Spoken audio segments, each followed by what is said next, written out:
Stop. Do me a favor. Close your eyes. Imagine you are floating in deep space, between the galaxies, the deepest, darkest void you can think of. What do you hear? Silence, right? Absolute, crushing silence. Wrong. If you had radio eyes, if you could hear the spectrum of light that our eyes ignore, that void isn't silent.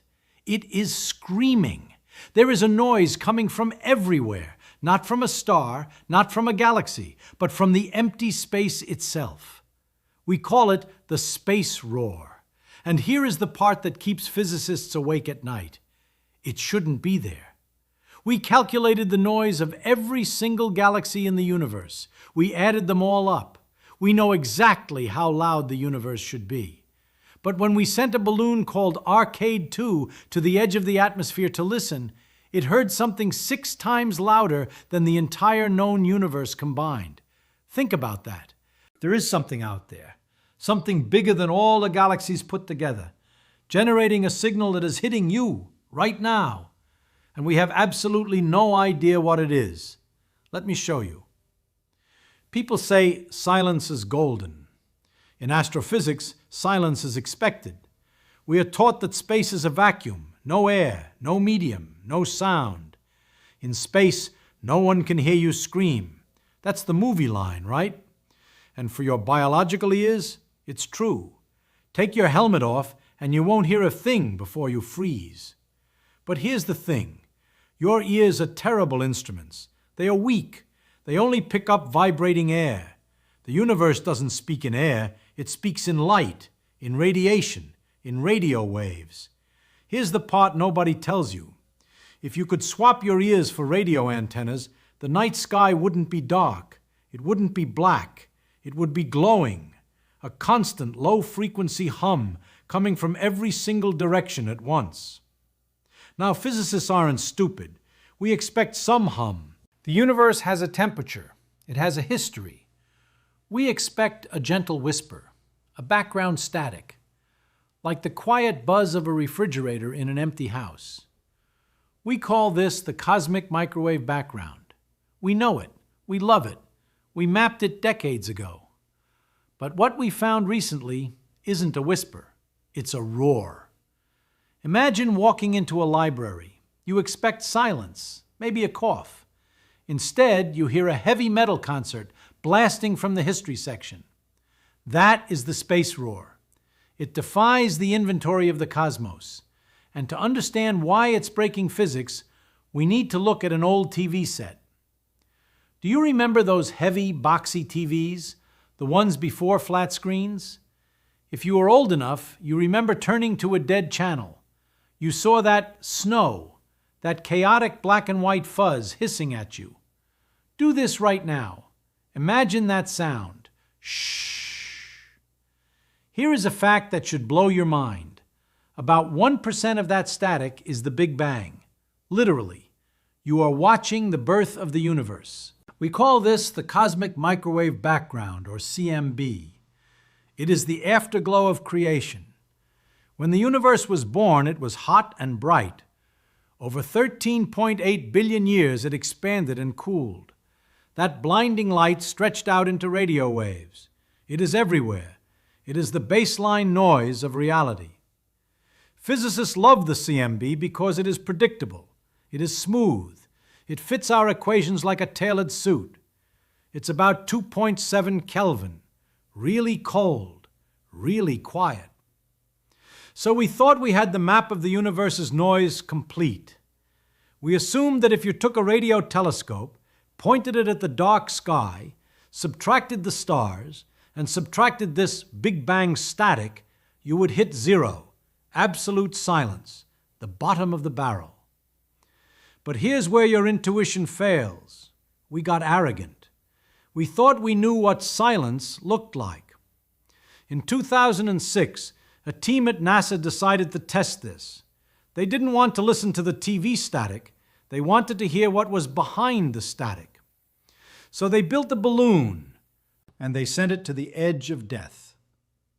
Meet Arcade 2. It stands for Absolute Radiometer for Cosmology, Astrophysics, and Diffuse Emission. Forget the acronym, it's boring. Think of it as the most expensive thermometer ever built. NASA didn't launch a rocket for this. Rockets are violent. They shake, they explode, they are hot. To hear the quietest sound in the universe, you need something still, something silent. So they went to Palestine, Texas. They took a balloon made of plastic film thinner than a sandwich bag, but large enough to swallow a football stadium. And they hung this instrument, basically a giant open bucket of liquid helium, underneath it. Here is the trick. To hear a faint noise, you have to be quiet. To measure cold, you have to be colder. If your thermometer is warmer than the thing you are measuring, you are just measuring yourself. You're seeing your own heat. So they chilled Arcade 2 down to almost absolute zero, 2.7 degrees above the stopping point of all atoms. They floated it up to 120,000 feet. The stratosphere. Close your eyes and imagine the view. The sky turns black. The curve of the earth appears. You are above 99% of the atmosphere, above the clouds, above the cell towers, above the radio stations. It was just Arcade 2 and the void. The goal was simple. Point the sensors at the darkest patches between the stars. Measure the temperature of the nothingness. We knew the answer before we started. Physics isn't a guessing game. The standard model says the temperature of the radio background is the CMB. It's 2.7 Kelvin. That is the floor. That is the Big Bang's leftover hum. If the universe makes sense, Arcade 2 sees 2.7 Kelvin. Case closed. Everyone goes home happy. But nature doesn't care about your textbook. Nature had a surprise waiting at 120,000 feet. July 22, 2006, the data comes back. The team, led by Alan Kogut at Goddard Space Flight Center, downloads the telemetry. They expect 2.7 Kelvin. Instead, the sensors scream. They read the temperature of the sky. It wasn't 2.7. It wasn't 3.0. It was 16.5 Kelvin. Wait, think about that number. That's not a rounding error. That's not a calibration mistake. That's not, oops, we forgot to turn off the lights. That sounds impossible until you see the trick. In physics, when you get a result that is 600% higher than your prediction, your first thought isn't discovery, it's, I screwed up. The team panicked. They checked everything. Did the balloon leak? Did the instrument heat up? Was there a rogue satellite blasting them? Was it the sun hitting the side of the telescope? They spent years stripping away every possible source of noise. They subtracted the emission from our own atmosphere. Gone. They subtracted the known radio sources. Gone. They subtracted the heat of the instrument itself. Gone. But the scream remained. Imagine you are in a pitch-black room. You expect silence. Instead, you hear a roaring crowd. But when you turn on the flashlight, the room is empty. Where is the sound coming from?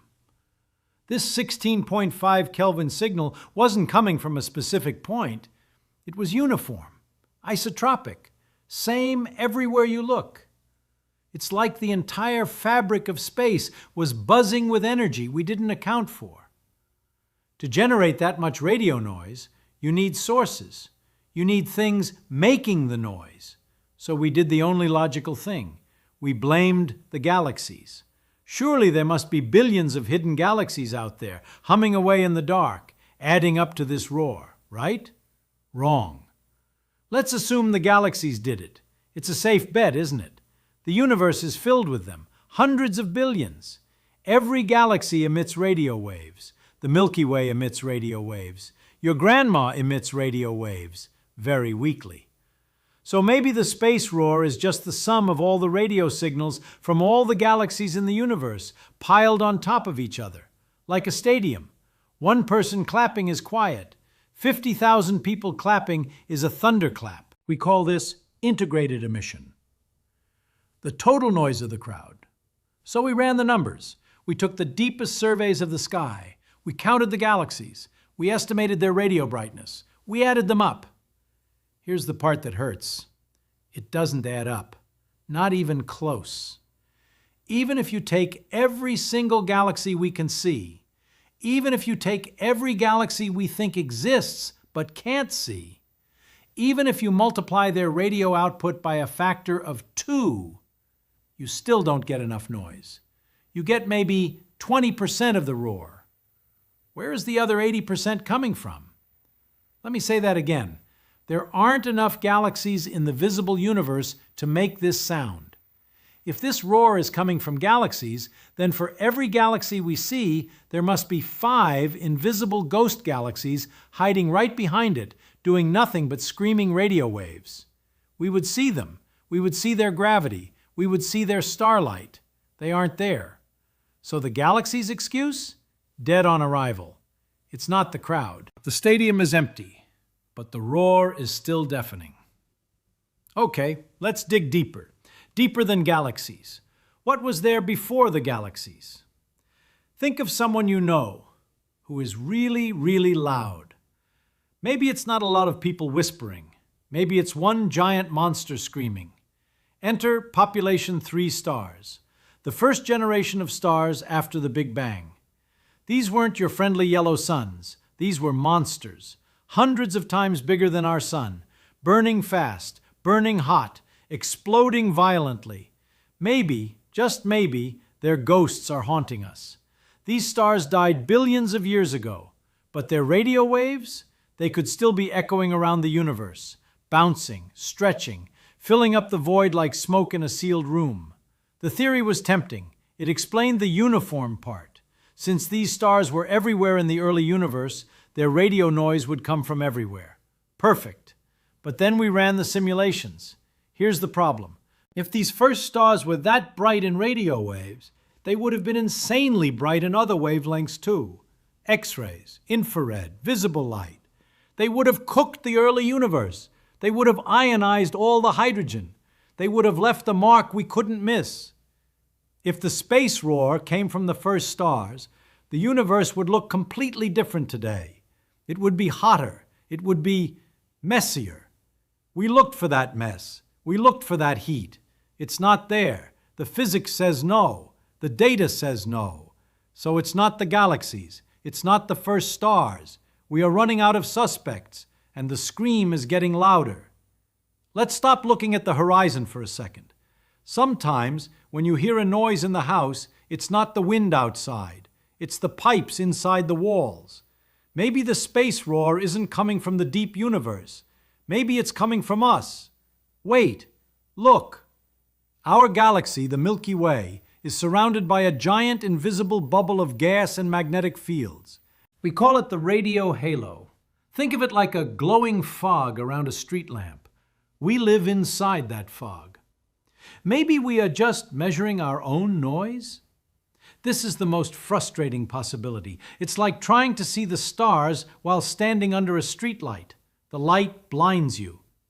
If the space roar is just our own galaxy humming, then it's boring. It's not a mystery. It's just bad accounting. So we checked. We mapped the halo. We looked at the shape of the noise. If it was coming from the halo, it should be brighter near the galactic center and dimmer at the poles, like a light bulb. It's not. It's completely uniform. It's the same everywhere. North Pole, South Pole, equator. It doesn't care where you look. That's not an answer. That's a contradiction. If the halo was making the noise, it would look like a halo. It would have a structure, a shape. This noise has no shape. It is flat. It is everywhere. So either our halo is magically perfectly uniform, impossible, or the noise is coming from outside, from beyond the galaxy, from the deep, dark void between the stars. Which brings us to the scariest possibility of all, the one that involves things we can't see, touch, or even understand. Okay, we've killed the usual suspects. It's not the stars. It's not the galaxies. It's not the halo. There is only one thing left in the universe that is everywhere, that is massive, and that we can't see. Dark matter. Here is where your intuition fails. We think of dark matter as passive. It just sits there, pulling things with gravity. It doesn't interact with light. It's invisible. It's boring.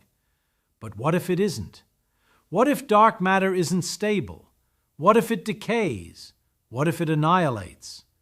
Imagine two dark matter particles bumping into each other in the deep void. Snap! They destroy each other. And in that moment of death, they release energy. Not light, not heat, but a specific kind of radiation. Radio waves. If this is happening everywhere, in the halos of galaxies, in the filaments between clusters, in the empty voids, then the entire universe would be glowing with this faint radio hum. It would be uniform. It would be isotropic. It would be exactly like the space roar. Think about this. If this theory is true, the space roar isn't noise. It's the death cry of dark matter. It's the sound of the invisible scaffolding of the universe slowly unraveling. The physics fits. The math is tantalizing. Some models of weakly interacting massive particles, WIMPs, predict exactly this kind of signal. But there is a catch, always a catch. If dark matter was decaying fast enough to make this much noise, we should see other signs, gamma rays, positrons, other high-energy particles raining down on us. We look for them. We don't see enough. So even the dark matter explanation is shaky. It's possible, but it requires tweaking the laws of physics just to make the numbers work. And that makes scientists very, very uncomfortable. You might ask, why isn't this on the front page? If we found something 6 times louder than the universe, why isn't every physicist screaming about it? Here's the part that gets awkward. Science hates anomalies. We love patterns. We love data that fits the curve. When you find something that breaks the curve, you don't publish a paper titled, "The Universe is Broken." You bury it in a footnote. You call it systematic error. You assume someone made a mistake. The space roar is awkward. It's embarrassing. It implies we are missing something huge. For years, the community ignored the Arcade 2 results. They said, maybe the calibration was off. Maybe the balloon drifted. Maybe the ocean reflected radio waves. Alan Kogut and his team checked every single excuse. They published papers defending the data. They showed the math. The signal is real. The noise is real. But it's easier to ignore a mystery than to rewrite physics. It's the elephant in the room, or rather, the screaming banshee in the room. We built more sensitive instruments. We looked again. The roar is still there. And now, slowly, quietly, people are starting to talk. Because if it's real, it changes everything. We started this by asking, why does the universe scream? And the terrifying answer is, we don't know. We have ruled out galaxies. We have ruled out stars. We have ruled out our own halo. We are left with dark matter. Or maybe something even weirder. Maybe it's a new particle. Maybe it's a new force. Maybe the fundamental constants of nature were slightly different in the early universe, leaving this hum behind like a ghost. Or maybe, just maybe, we are simply wrong. Maybe our understanding of radio waves in the deep universe is flawed. Maybe space itself has a noise floor we never predicted. That sounds impossible until you see the trick. When you look up at the night sky, don't just see the stars. Feel the static. Feel the hum. Realize that the empty space between the stars is alive with energy. It is vibrating. It is shouting. It is louder than all the galaxies combined. And it is trying to tell us something. Something about the beginning of time. Something about the dark heart of matter. Something about the limits of our knowledge. We just haven't learned the language yet, but we are listening. So the next time you hear static, don't just tune it out. That noise is the frontier. That noise is the universe whispering or screaming that we don't know everything yet. And frankly, that's the best place to be. If you want to explore the noisy, messy, unexplained edge of physics with me, click subscribe. We have a lot more silence to break. I'll see you in the next one.